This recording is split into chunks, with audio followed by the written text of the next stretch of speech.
ایک بار ایک جنگل میں کچھ جانور ندی کے کنارے کھڑے کھانا کھا رہے تھے کہ اچانک اس ندی میں سے ایک چڑیل نکل آئی۔ جانور اس چڑیل کو دیکھ کر بہت ہی زیادہ ڈر گئے اور فوراً جنگل کی طرف بھاگ گئے۔ چڑیل ان جانوروں کو کھانا چاہتی تھی، لیکن وہ ان جانوروں کو تب تک نہیں کھا سکتی تھی جب تک کہ وہ اس کے غار میں نہ پہنچ جائیں۔ اسی جنگل میں ایک لالچی لومڑی رہا کرتی تھی۔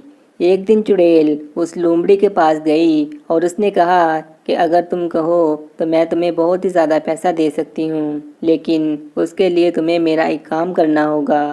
تمہیں جنگل کے جانوروں کو میری غار میں لے کے آنا پڑے گا، اور جتنے جانوروں کو تم لے کے آؤ گی میں تمہیں اتنے ہی پیسے دوں گی۔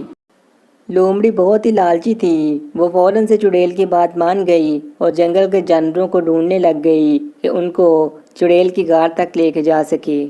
لومڑی سب سے پہلے ایک گلہری کے پاس گئی اور اسے کہنے لگی کہ اے گلہری، کھیلتے کھیلتے میری گیند ایک غار میں چلی گئی ہے اور وہاں ایک چھوٹا سا سوراخ ہے، میں اسے جا کر نہیں لا سکتی، کیا تم میری مدد کرو گی؟ تم چھوٹی سی ہو، اس غار میں سے میری گیند لا کے مجھے دے دو۔ گلہری نے لومڑی کی بات مان لی اور وہ اس غار میں جانے کے لیے تیار ہو گئی۔ جیسے ہی وہ گلہری اس غار میں گئی تو اس نے دیکھا کہ وہاں پر ایک چڑیل ہے، اور چڑیل نے فوراً سے ہی گلہری پر حملہ کیا اور اسے تھوڑی ہی دیر میں کھا گئی۔ تھوڑی دیر بعد اس غار میں سے بہت سارے پیسے باہر آئے اور وہ لومڑی نے پکڑ لیے اور خوشی سے وہاں سے چلی گئی۔ اب لومڑی ہر روز کسی نہ کسی جانور کو پھنسا کر وہاں پہ لے آیا کرتی اور وہ چڑیل کی جال میں پھنس جایا کرتے اور چڑیل انہیں کھا لیا کرتی، اور لومڑی کو اس کے بدلے میں چڑیل بہت ہی زیادہ پیسے دے دیا کرتی۔ آخر کار جنگل میں سے جانور ختم ہو گئے اور ایک دن چڑیل لومڑی کے پاس آئی اور اس نے کہا کہ بہت دن ہو گئے ہیں، اب تم کسی جانور کو لے کر نہیں آتی۔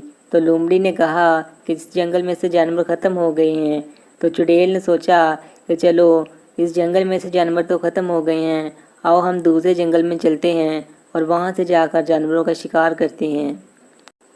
لومڑی نے کہا چلو ٹھیک ہے چلتے ہیں، لیکن چڑیل نے کہا کہ میں غار میں اپنا کچھ سامان بھول آئی ہوں، آؤ پہلے غار میں جا کر وہ سامان لے آتے ہیں۔ جیسے ہی لومڑی چڑیل کی غار میں گئی، چڑیل نے فوراً سے اس پر حملہ کر دیا اور اسے کھا گئی۔ ایسے ہی آخر کار لومڑی بھی اپنے انجام کو جا پہنچی۔